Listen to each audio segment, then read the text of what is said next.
बिस्मिल्लाहिर्रहमानिर्रहीम। अस्सलाम वालेकुम दोस्तों, कैसे हैं आप सब लोग। उम्मीद है खैरियत से होंगे। जी दोस्तों, आप लोग देख रहे हैं मेरा यूट्यूब चैनल जवाब दो विद नईम अहमद। दोस्तों, बड़ी बड़ी खबरें हैं। वफा परस्तों के हवाले से खबर है कि वफा परस्तों ने एक इंतहाई कदम उठा लिया है, इस पर बात करेंगे। इसके अलावा आप लोगों ने सुना होगा कि ये जो जुल्फ़िकार मिर्ज़ा हैं, जुल्फ़िकार मिर्ज़ा की जो पूरी की पूरी फैमिली है, उन तमाम लोगों के कागजात नामजदगी वो खारिज कर दिए गए थे। उनको भी क्लीन चिट मिल गई है। क्लीन चिट किसने दी है, इस पर बात करेंगे। और इसके अलावा जी इलेक्शन 2024 जो 8 फरवरी को होना है, उसके हवाले से एक अहम खबर ये आई है कि कुछ लोगों को बहुत ज्यादा थ्रेट्स हैं। किसको थ्रेट्स हैं, उस पर भी बात करेंगे। और जी इसके अलावा आज एक खत की बड़ी गूंज है। खत किसने लिखा है, उसके हवाले से भी बात करेंगे। और जी एक खबर और भी है, जो एक कराची का एक हल्का है NA 242, जहाँ से शहबाज शरीफ साहब और मुस्तफ़ा कमाल साहब के मामला चल रहे हैं, उसके हवाले से भी एक बड़ी खबर आई है, उस पर भी बात करेंगे। तो जी प्रोग्राम शुरू करने से पहले हमेशा की तरह मेरी आप लोगों से एक छोटी सी गुजारिश है, अगर आप लोगों ने मेरे चैनल को सब्सक्राइब नहीं किया तो चैनल लाजमी सब्सक्राइब कर लें। जो शुरू कर लेते हैं पहले जुल्फ़िकार मिर्ज़ा साहब से। जुल्फ़िकार मिर्ज़ा के बारे में आप लोगों ने तो मतलब किसी तारुफ के मोहताज नहीं है। जुल्फ़िकार मिर्ज़ा साहब, आपने उनके बारे में बहुत कुछ सुन रखा होगा और आपको उनका वो वर्ड भी याद होगा जिसमें उन्होंने भूखे नंगे का जिक्र किया था। याद है ना आप लोगों को कि भूखा नंगा जुल्फ़िकार मिर्ज़ा साहब ने किसको कहा था। तो भूखा नंगा कौन है, वो जो कागजात नामजदगी जमा हुए उस टाइम पे पता चल गया। भूखा नंगा कहने वाला खुद भूखा नंगा निकला और खुद जो है वो बैंक डिफॉल्टर निकला था, जिसके बाद जो उसके कागजात नामजदगी जो है वो मुस्तरद कर दिए गए थे। अब इतलात ऐसी आ रही है कि बैंक हॉलीडे के दौरान, जिस दिन बैंक की छुट्टी थी, बैंक हॉलीडे के दौरान जो है वो एक लेटर निकलता है बैंक से, जिसमें फहमीदा मिर्जा और उनकी पूरी फैमिली को जो है वो क्लीन चिट दे दी जाती है। उनको उनके ऊपर जो इल्ज़ाम था वो एमसीबी बैंक ने लगाया था, जिनको उन्होंने कहा था कि ये बैंक डिफॉल्टर है। एमसीबी बैंक ने कहा था कि ये बैंक डिफॉल्टर है। उसके बाद जो है एमसीबी बैंक जो है उनको क्लीन चिट दे देता है और एक लेटर निकाल देता है, और लेटर निकलता है बैंक हॉलीडे के दौरान, जिस दिन बैंक की छुट्टी होती है उस दिन जो है फहमीदा मिर्जा को क्लीन चिट दे दी जाती है। और ये सारा मामला जो ये जो पूरा मामला हुआ इनको क्लीन चिट देने का, इसमें जो अहम किरदार अदा किया गया है वो इसहाक डार साहब की तरफ से ये किरदार अदा किया गया। उन्होंने जो है एक क्लीन चिट देने में मदद फराहम की है जुल्फ़िकार मिर्जा, फहमीदा मिर्जा और उनके दोनों बेटों को। और उसमें एक मियां मंशा का आप लोगों ने नाम सुना होगा। मियां मंशा के एक साहबजादे हैं मन्नान मंशा, उन्होंने भी अपना किरदार अदा किया है।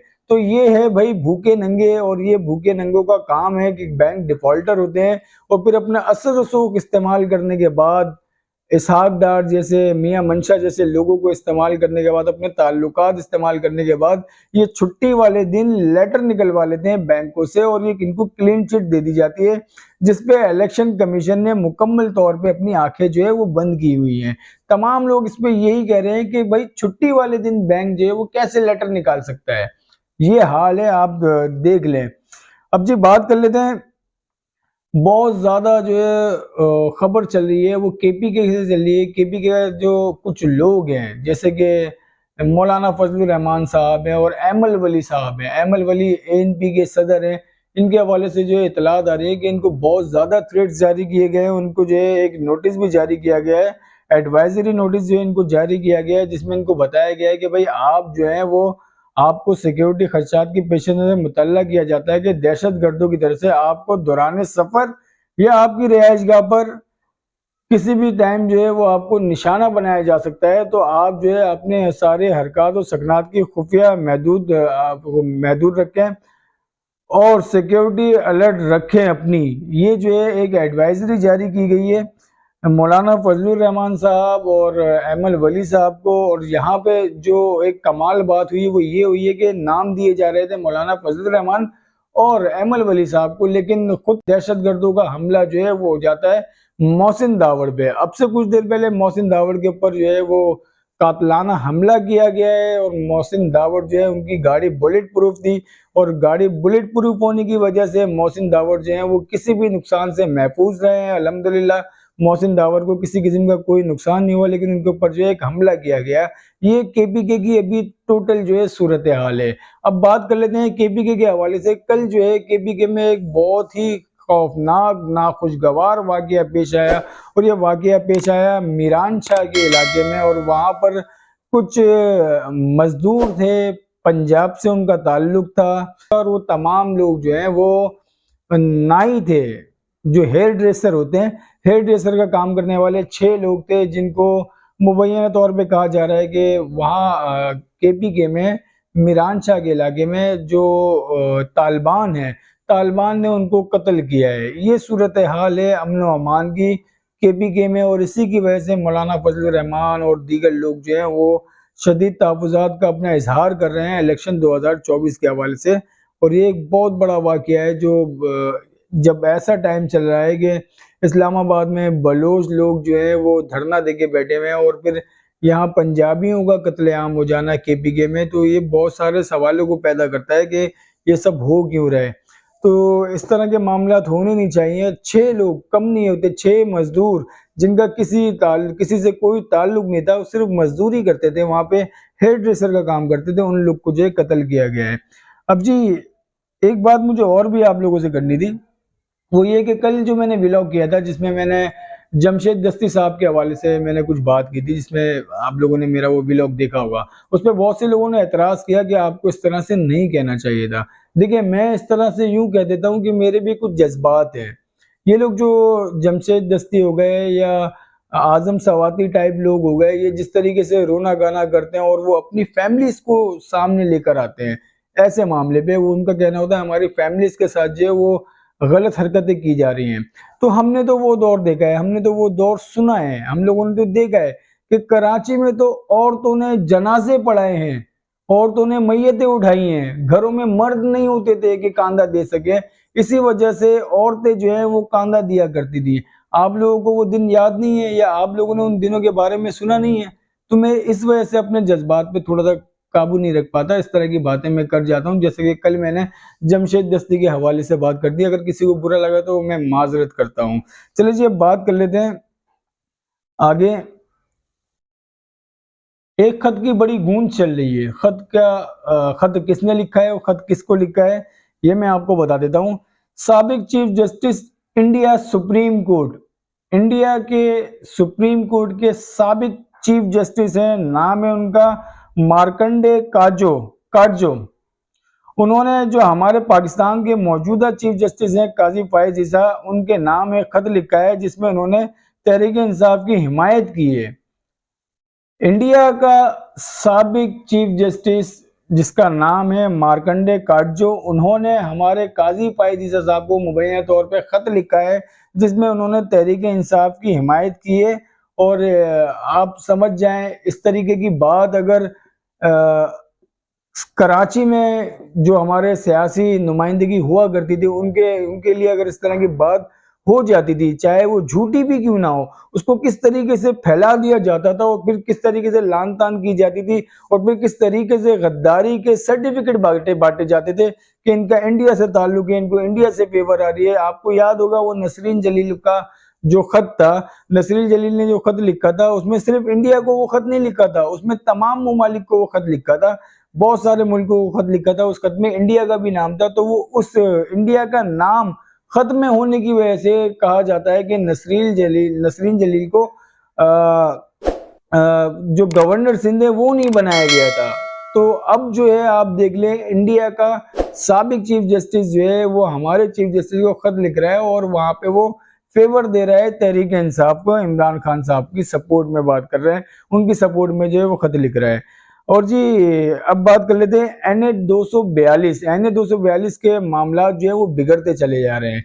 इतलात कुछ इस तरीके से आ रही थी पहले कि NA 242 के जो मामला चल रहे हैं मुस्तफ़ा कमाल साहब और शहबाज शरीफ को लेके, तो उसमें कहा यह जा रहा था कि मुस्तफ़ा कमाल साहब जो है वो उस पर विड्रॉ कर जाएंगे, मुस्तफ़ा कमाल साहब जो है वो दस्तबरदार हो जाएंगे शहबाज शरीफ के हक में, जो हालात नजर आ रहे थे। क्योंकि कहा यह जा रहा था कि अगर इस सीट पे कोई एडजस्टमेंट नहीं होती तो उससे एमकेएम पाकिस्तान को नुकसान भी हो सकता है, इस तरह की बातें हो रही थी। लेकिन मैं ये समझता हूँ कि अब ऐसा नहीं होगा। शहबाज शरीफ साहब जो है वो दस्तबरदार कर सकते हैं मुस्तफा कमाल के हक में, क्योंकि आज एक बड़ा कदम उठाया गया है पीपल्स पार्टी की तरफ से। कराची में कौमी असम्बली के हल्के एन 242 पीपल्स पार्टी के उम्मीदवार ने साबिक वजीर आजम मियाँ शहबाज शरीफ के कागजात की मंजूरी के खिलाफ अपील दायर कर दी है। शहबाज शरीफ ने 16 माह बतौर वजीर आजम काम किया। इस अरसे के कोई भी एफबीआर डॉक्यूमेंट्स नहीं लगाए, मतलब ये इल्जाम लगाया है कागजात नामजदगी जो उनकी मंजूरी है इसके खिलाफ अपील दायर की है। और उसमें ये कहा गया है कि वजीर आजम साहब रहे ये 16 महीने शहबाज शरीफ साहब, और इस 16 महीने के अंदर जो भी डॉक्यूमेंटेशन थी वो इन्होंने इस कागजात नामजदगी के साथ जो है अटैच नहीं की गई, तो लिहाजा इनका जो फॉर्म है उसको यहाँ से रिजेक्ट किया जाए, उनके कागजात नामजदगी को रिजेक्ट किया जाए। तो ये जो कदम पीपल्स पार्टी की तरफ से उठाया गया है, इसके बाद लगता ये है कि अब जो है शहबाज शरीफ साहब जो है उनका कागजात नामजदगी मुस्तरद भी हो सकते हैं, या शहबाज शरीफ साहब जो है वो यहाँ से दस्तबरदार भी हो सकते हैं। और अगर ऐसा हो जाता है तो फिर मुस्तफा कमाल साहब को यहाँ पे मुकम्मल जो है वो इलेक्शन लड़ने की एक समझ लें उनकी जो ख्वाहिश है वो भी इनकी पूरी हो जाएगी। अब बात कर लेते हैं जी वफा परस्तों की। कागजात नामजदगी के हवाले से बहुत सारे लोग जो है वो आज ट्रिब्यूनल में पहुंचे हैं और अपनी अपनी दरखास्तें उन्होंने जमा कराई हैं। बहुत सारे लोगों का ताल्लुक पीटीआई से, उसमें पीपल्स पार्टी के भी लोग हैं, उसमें कुछ एक दो लोग जो हैं वो नून लीग के भी हैं, उसमें एमकेएम पाकिस्तान के भी लोग हैं, और उन्हीं लोगों में वफा परस्त लोग भी शामिल हैं, जिसमें आफ्ताब बकई साहब का भी नाम है, और जो निसार पंवर साहब हैं उनका भी नाम है, और इसके अलावा निसार पंवर के साहबजादे जो हैं मोहसिन पंवर, वो भी जो है आज ट्रिब्यूनल में पहुंचे और वहां पे उन्होंने जो अपने कागजात नामजदगी जो उनके रिजेक्ट हुए हैं उसके हवाले से उन्होंने वहां पर अपील दायर कर दी है, और उनको उनके जो मामलात हैं उन्होंने अपने सारे जो है वहां पे वाजे कर दिए हैं। अपनी डॉक्यूमेंटेशन जो है उन्होंने कंप्लीट रखी हुई है, एक एक चीज उनकी पूरी है। उसके बाद जो है उनके कागजात नामजदगी मुस्तरद कर दिए जाते हैं बगैर किसी वजह के। ये उन्होंने वहां पे अपील दायर कर दी है। अब उसके बाद जो है देखना ये होगा कि एक दो दिन में क्या फैसला आता है। उसके साथ साथ ये भी खबर आ रही है कि ये जो कुछ लोग हैं जिनके बारे में लोगों को पता है कि ये वो लोग हैं जो वफा परस्त उम्मीदवार हैं। वफा परस्त उम्मीदवार वो लोग हैं जिनका ताल्लुक जो है बानी एमकेएम अल्ताफ हुसैन साहब की तरफ से, जिसे एमकेएम लंदन कहा जाता है, तो उनको वफा परस्त उम्मीदवार कहा जा रहा है इस दौर में। इससे पहले जो है वो हक परस्त उम्मीदवार कहा जाता था। तो इतलात है कि निसार पंवर और आफ्ताब बकई, निसार पंवर के साहबजादे जो हैं इन्होंने जो है वो अपील दायर कर दी गई है कर दी है उन्होंने ट्रिब्यूनल में, और वहां से जो है उनको बहुत ज्यादा उम्मीद है कि उनके कागजात नामजदगी जो है वो जरूर वो वहां पर मंजूर किए जाएंगे। तो ये वक्त आएगा तो फिर पता चलेगा, क्योंकि बहुत सारे लोगों ने वहां पे कागजात नामजदगी जमा कराए हैं। आज के जो तमाम मामलात हुए अब तक की जो इतलात थी, जो खबरें थी, उसमें एक बड़ी खबर जो थी वो जो फहमीदा मिर्जा और जुल्फ़िकार मिर्जा की फैमिली को क्लीन चिट मिली, उसके अलावा जो है वो एक खत के हवाले से एक बड़ी खबर ये भी थी, और जो एन 242 है उसके हवाले से, और वफा परस्तों के हवाले से एक बड़ी खबर। ये अब तक की तमाम बड़ी खबरें जो मैंने आप लोगों को तक पहुंचा दी हैं। और उसके अलावा मैं एक बार फिर कहूँगा, मेरा कल का व्लॉग अगर किसी को बुरा लगा हो तो उसके लिए मैं माजरत ख्वाह हूँ। आपका आज का मेरा व्लॉग आप लोगों को कैसा लगा, अपना फीडबैक लाजमी दिएगा। फीडबैक देने से हमें मोटिवेशन मिलती है। जैसे कल जो फीडबैक मिला उससे मुझे ये एहसास हुआ कि शायद मेरे व्लॉग से लोगों को कुछ बुरा लगा, इसलिए मैं उनसे माजरत करता हूँ जिनको बुरा लगा। अब मुझे इजाजत दें, अल्लाह हाफिज।